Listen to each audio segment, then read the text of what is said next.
Hello friends, Lavanya ವೈವಿಧ್ಯ ಅಡುಗೆ ಚಾನಲ್ಗೆ ನಿಮ್ಮೆಲ್ಲರಿಗೂ ಸ್ವಾಗತ. ಇವತ್ತಿನ ವಿಡಿಯೋದಲ್ಲಿ ನಾನು ತುಂಬಾನೇ ರುಚಿಯಾದಂತಹ ಹಾಗೆ ಗರಿಗರಿಯಾದಂತಹ ಹಳಸಿನಕಾಯಿ ಕಬಾಬ್ನ ಹೇಗೆ ಮಾಡೋದು ಅಂತ ತೋರಿಸ್ಕೊಡ್ತಾ ಇದ್ದೀನಿ. ವಿಡಿಯೋನ ಎಲ್ಲೂ ಕೂಡ ಸ್ಕಿಪ್ ಮಾಡದೆ ಪೂರ್ತಿಯಾಗಿ ನೋಡಿ. ಹಾಗೆಯೇ ನೀವು ಇನ್ನೂ ನಮ್ಮ ಚಾನಲ್ನ ಸಬ್ಸ್ಕ್ರೈಬ್ ಆಗಿಲ್ಲ ಅಂದರೆ ಪ್ಲೀಸ್ ನಮ್ಮ ಚಾನಲ್ನ ಸಬ್ಸ್ಕ್ರೈಬ್ ಮಾಡ್ಕೊಳ್ಳಿ. ಬನ್ನಿ ಈಗ ಹೇಗೆ ಮಾಡೋದು ಅಂತ ನೋಡೋಣ. ಮೊದಲಿಗೆ ನಾನಿಲ್ಲಿ ಹಲಸಿನಕಾಯಿನ ತಗೊಂಡು ಮೇಲ್ಗಡೆ ಸಿಪ್ಪೆನ ತೆಗೆದಿದ್ದೀನಿ. ಹಾಗೆಯೇ ಒಳಗಡೆ ಇರುವಂತಹ ದಿಂಡನ್ನು ತೆಗೆದು ಮಧ್ಯದಲ್ಲಿರುವಂತಹ ನೋಡಿ ಈ ಭಾಗನ ಮಾತ್ರ ಕಟ್ ಮಾಡಿ ಇಟ್ಕೊಂಡಿದ್ದೀನಿ. ಈಗ ಇದನ್ನು ಸ್ವಲ್ಪ ನೀರನ್ನು ಹಾಕಿ ಚೆನ್ನಾಗಿ ತೊಳಿಬೇಕು. ಅದರಲ್ಲಿ ಸ್ವಲ್ಪ ಅಂಟೆಲ್ಲ ಇದ್ರೆ ಹೋಗಬೇಕು ಅದಕ್ಕೆ. ಈಗ ಇದನ್ನು ಒಂದು ಪಾತ್ರೆಗೆ ಹಾಕಿ ಅದಕ್ಕೆ ಸ್ವಲ್ಪ ನೀರನ್ನು ಹಾಕೋಬೇಕು. ಅದ್ರ ಜೊತೆಗೆ ಒಂದು 1/4 ಚಮಚದಷ್ಟು ಅರಿಶಿನ, ಹಾಗೆ ರುಚಿಗೆ ತಕ್ಕಷ್ಟು ಉಪ್ಪು, 1 ಟೇಬಲ್ ಸ್ಪೂನ್ ಅಷ್ಟು ಎಣ್ಣೆನ ಹಾಕಿ ಇದನ್ನ ಒಂದು 5 ನಿಮಿಷಗಳ ಕಾಲ ಚೆನ್ನಾಗಿ ಬೇಯಿಸ್ಕೋಬೇಕು. ಹಾಗೆ ಇದು ಸ್ವಲ್ಪ ಬೇಯುತ್ತೆ, ಹಾಗೇನೆ ಅದರಲ್ಲಿರೋ ಅಂಟುಗಳು ಕೂಡ ಹೋಗುತ್ತೆ. ಈಗ ನೋಡ್ತಾ ಇರ್ಬೋದು, ಇದು ಚೆನ್ನಾಗಿ ಬೆಂದಿದೆ. ಈಗ ನೋಡಿ ಒಂದು ಮುರಿದು ತೋರಿಸ್ತೀನಿ. ನೋಡಿ ಈ ರೀತಿ ಬೆಂದರೆ ಸಾಕಾಗುತ್ತೆ. ಈಗ ಇದನ್ನ ನೀರನ್ನೆಲ್ಲ ಶೋಧಿಸಿಟ್ಕೊಳ್ಳೋಣ. ಈಗ ಇನ್ನೊಂದು ಬೌಲಿಗೆ ನಾನಿಲ್ಲಿ 1 ಸ್ಪೂನ್ ಅಷ್ಟು ಕಡಲೆ ಹಿಟ್ಟು, ಹಾಗೆಯೇ 1 ಟೇಬಲ್ ಸ್ಪೂನ್ ಅಷ್ಟು ಅಕ್ಕಿ ಹಿಟ್ಟು, ಹಾಗೆಯೇ 1 ಟೇಬಲ್ ಸ್ಪೂನ್ ಅಷ್ಟು ಮೈದಾ, ಜೊತೆಗೆ 2 ಟೇಬಲ್ ಸ್ಪೂನ್ ಅಷ್ಟು ಕಾರ್ನ್ಫ್ಲೋರ್ನ ಹಾಕೊಂಡಿದ್ದೀನಿ. ಹಾಗೆಯೇ ಖಾರಕ್ಕೆ ಇಲ್ಲಿ ಅರ್ಧ ಟೇಬಲ್ ಸ್ಪೂನ್ ಅಷ್ಟು ಅಚ್ಚ ಖಾರದ ಪುಡಿ, ಒಂದು 1/4 ಚಮಚದಷ್ಟು ಕಾಶ್ಮೀರಿ ರೆಡ್ ಚಿಲ್ಲಿ ಪೌಡರ್ ಹಾಕೊಂಡಿದ್ದೀನಿ. ಹಾಗೆಯೇ ಅರ್ಧ ಟೇಬಲ್ ಸ್ಪೂನ್ ಅಷ್ಟು ಗರಂ ಮಸಾಲ, ಒಂದು 1/4 ಟೇಬಲ್ ಸ್ಪೂನ್ ಅಷ್ಟು ಪೆಪ್ಪರ್ ಪೌಡರು, ಹಾಗೆ ರುಚಿಗೆ ತಕ್ಕಷ್ಟು ಉಪ್ಪು, ಜೊತೆಗೆ 1 ಟೇಬಲ್ ಸ್ಪೂನ್ ಅಷ್ಟು ಶುಂಠಿ ಬೆಳ್ಳುಳ್ಳಿ ಪೇಸ್ಟ್ ಹಾಕೊಂಡಿದ್ದೀನಿ. ಲಾಸ್ಟಿಗೆ ಒಂದು ಅರ್ಧ ಹೋಳಷ್ಟು ನಿಂಬೆಹಣ್ಣಿನ ರಸ ಹಾಕ್ತಾ ಇದ್ದೀನಿ. ಇದು ಫುಡ್ ಕಲರ್ ಹಾಕಿದ್ದೀನಿ ಸ್ವಲ್ಪ. ಇದು ಆಪ್ಷನಲ್ಲು, ನಿಮ್ಗೆ ಬೇಕು ಅಂತ ಅಂದರೆ ಹಾಕೊಳ್ಳಿ, ಇಲ್ಲಾಂದರೆ ಬೇಡ. ಈಗ ಇಷ್ಟನ್ನು ಕೂಡ ನೀರನ್ನು ಹಾಕೊಳ್ದೇನೆ ಫಸ್ಟಿಗೆ ನೀಟಾಗಿ ಈ ರೀತಿ ಮಿಕ್ಸ್ ಮಾಡ್ಕೋಬೇಕು.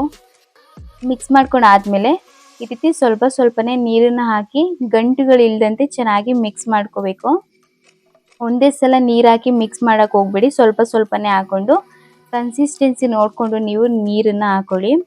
ಈ ರೀತಿ ಚೆನ್ನಾಗಿ ಮಿಕ್ಸ್ ಮಾಡ್ಕೋಬೇಕು, ಸ್ವಲ್ಪನೂ ಕೂಡ ಗಂಟಾಗಬಾರ್ದು ಆ ರೀತಿ. ಈಗ ನೋಡ್ತಾ ಇರ್ಬೋದು, ಈಗ ಚೆನ್ನಾಗಿ ಮಿಕ್ಸ್ ಮಾಡ್ಕೊಂಡಿದ್ದಾಗಿದ್ದು ಸ್ವಲ್ಪನೂ ಗಂಟುಗಳಿಲ್ದಂತೆ. ಈಗ ಶೋಧಿಸಿಟ್ಕೊಂಡಿರುವಂತಹ ಹಲಸಿನಕಾಯಿನ ಹಾಕ್ತಾ ಇದ್ದೀನಿ. ಈ ಹಲಸಿನಕಾಯಿನ ಹಾಕೊಂಡಾದ್ಮೇಲೆ ಇದನ್ನು ಚೆನ್ನಾಗಿ ಮಿಕ್ಸ್ ಮಾಡ್ಕೋಬೇಕು. ಈಗ ಸ್ವಲ್ಪ ನಾವು ಬೇಯಿಸ್ಕೊಂಡು ಇಟ್ಕೊಂಡಿರೋದ್ರಿಂದ ಮಸಾಲೆ ಎಲ್ಲ ಕಡೆಗೂ ಕೂಡ ಚೆನ್ನಾಗಿ ಹಿಡಿಯುತ್ತೆ. ಈಗ ನೋಡ್ತಾ ಇರ್ಬೋದು, ಈಗ ಚೆನ್ನಾಗಿ ಇದನ್ನು ಮಿಕ್ಸ್ ಮಾಡ್ಕೊಂಡಿದ್ದಾಗಿದೆ ಈ ರೀತಿ. ಈಗ ಇದನ್ನು ಒಂದು 1/4 ಗಂಟೆ ಟೈಮು ಮುಚ್ಚಳ ಮುಚ್ಚಿ ಮ್ಯಾರಿನೇಟ್ ಆಗೋದಕ್ಕೆ ಇಟ್ಬಿಡ್ಬೇಕು. ಈ ಕಡೆ ಗ್ಯಾಸ್ ಸ್ಟವ್ ಮೇಲೆ ಒಂದು ಬಾಂಡೆನ ಬಿಸಿಗಿಟ್ಟು ಅದಕ್ಕೆ ಎಣ್ಣೆನ ಹಾಕಿ ಚೆನ್ನಾಗಿ ಬಿಸಿ ಮಾಡ್ಕೊಂಡಿದ್ದೀನಿ. ಈಗ ಇದಕ್ಕೆ ನೆನೆ ಹಾಕಿಟ್ಟಿರುವಂತಹ ಕಬಾಬ್ನ ಹಾಕೋತಾ ಇದ್ದೀನಿ. ಹಲಸಿನಕಾಯಿನ ಒಂದೊಂದನ್ನೇ ಒಟ್ಟಿಗೆ ಎಲ್ಲನೂ ಕೂಡ ಹಾಕೋಬಹುದು. ಒಂದೊಂದಕ್ಕೂ ಸ್ವಲ್ಪ ಅಂಟುತ್ತೆ, ಅದಾದಮೇಲೆ ಚೆನ್ನಾಗಿ ಬೆಂದ ಮೇಲೆ ಅದು ನೀಟಾಗಿ ಎಲ್ಲ ಬಿಟ್ಕೊಳ್ಳುತ್ತೆ. ಈಗ ಎಲ್ಲ ಕಡೆಗೂ ಕೂಡ ನೀಟಾಗಿ ಹಲಸಿನಕಾಯಿನ ಹಾಕೋತಾ ಇದ್ದೀನಿ. ನಾವು ಮೊದಲೇ ನೀರನ್ನ ಹಾಕಿ ಬೇಯಿಸಿರೋದ್ರಿಂದ ಒಂದು 5ರಿಂದ 10 ನಿಮಿಷಗಳ ಕಾಲ ಇದನ್ನು ಚೆನ್ನಾಗಿ ಎಣ್ಣೆಯಲ್ಲಿ ಫ್ರೈ ಮಾಡಿಕೊಂಡ್ರೆ ಸಾಕಾಗುತ್ತೆ.